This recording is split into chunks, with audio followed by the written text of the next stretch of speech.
అంటే మీరు ఇప్పుడు మానేసి కొన్న గ్యాప్ ఇచ్చేసారు. ఈ గ్యాప్‌లో చాలా మార్పులు జరిగినాయి. తెలుగు సినిమా ఇండస్ట్రీ చాలా అత్యున్నత స్థాయికి ఎదిగింది. సో, చాలా అన్ని ఇప్పుడు పాన్ ఇండియా సినిమాలు అందరూ కొంతమంది తమిళ నుంచి ఆర్టిస్టులు సినిమా నుంచి గ్యాప్ తీసుకోవడానికి సినిమా చూడడం మానేలేదు. అదే యాక్టింగ్ గురించి చెప్తున్నా. అంటే మీకు ఉపయోగపడగలను ఉద్దేశంతో నేను అడుగుతున్న క్వశ్చన్ ఇది.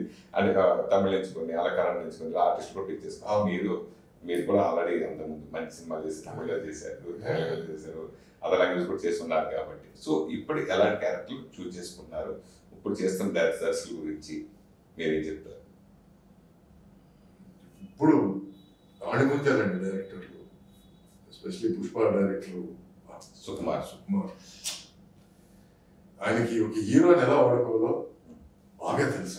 ఆయన హీరోలో పరకాయ ప్రవేశం చేసి ఆ హీరోని ఎట్లా చూపించాలి అనేది. ప్లస్ అల్లు అర్జున్ మామూలు యాక్టర్ కాదు. పుష్ప సినిమా విలవిల వచ్చింది, ఎప్పుడో 3 సార్లు చూసాను. అలాగే ఆర్ఆర్ఆర్, అలాగే కేజీఎఫ్, అలాగే ఈ మధ్య వచ్చిన సలార్, ఇవన్నీ బ్రహ్మాండమైన సినిమాలు, ఇవన్నీ ఆణిముత్యాలు. సో మన తెలుగు ఇండస్ట్రీ ఇంత ఎత్తుకు ఎదుగుతుందంటే ఇది స్టార్ట్ అయింది మన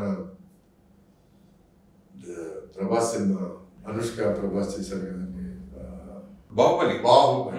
సారీ నాకు సడన్గా పేరు స్టక్ అవుతుంది. బాహుబలితో మొత్తం ప్రపంచం తిరిగి చూసింది తెలుగు సినిమా. సో అక్కడ నుంచి అంచెలంచెలుగా తెలుగు సినిమా పెరుగుతూ వచ్చింది. ఇప్పుడు ఆర్ఆర్ఆర్ కానీ, పుష్ప కానీ, ఇప్పుడు సలార్ కానీ. So it's become world cinema. ఇంక మీద మనం తెలుగు సినిమా, మా తెలుగు సినిమా అనడానికి అర్హులుగా ఉన్నాం. వరల్డ్ సినిమా అనడానికి అది కరెక్ట్.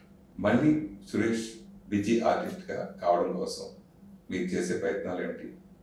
ఎలాంటి క్యారెక్టర్ చేయాలనుకుంటున్నారు? అంటే మీకు అందరూ తెలుసు, అందరూ పరిచయం ఉన్న వాళ్ళు, ఎవరు కొత్త వాళ్ళు ఎవరో లేరు, అందరూ ఆ రిలేషన్ అందరికి మళ్ళీ నేను పరిచయం చేసుకోవాలనుకుంటున్నాను. ఈ కొత్త సురేష్ అంటే ఈ కొత్త ఫేస్ కొంచెం ఏదైనా మంచి ఆపర్చునిటీ ఇవ్వండి, మళ్ళీ పరిచయం చేసుకోవడానికి ఆశపడుతున్నాను. బట్ వైవిధ్యం ఉన్న క్యారెక్టర్లు, నెగిటివ్ కానీ పాజిటివ్ కానీ ఏదైనా సరే డిఫరెంట్ క్యారెక్టర్ చేయాలని తాపత్రయం ఉన్నాను. ఈ మామూలు సదరు అంకుల్, సదరు ఫాదర్ లేకుండా కొంచెం గ్రిప్ ఉన్న character, ferocious character, different characters చేయాలని అనుకున్నాను.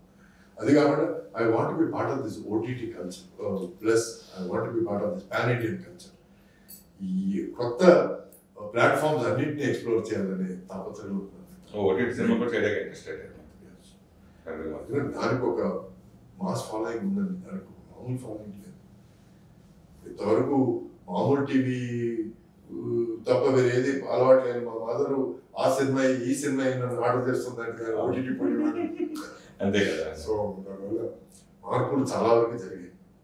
మరి కమిట్మెంట్స్ ఫ్రెష్గా ఉన్నానండి, వెరీ ఫ్రెష్, ఖాళీగా ఉన్నాను. మంచి పర్ఫార్మెన్స్, మంచి క్యారెక్టర్ వస్తే చేయడానికి రెడీ. మళ్ళీ మా సురేష్ బాగా బిజీ అవ్వాలి, మంచి మంచి క్యారెక్టర్లో ప్రేక్షకులందరూ చూడాలని మనస్ఫూర్తిగా కోరుకుంటున్నాను sir. Thank you so much.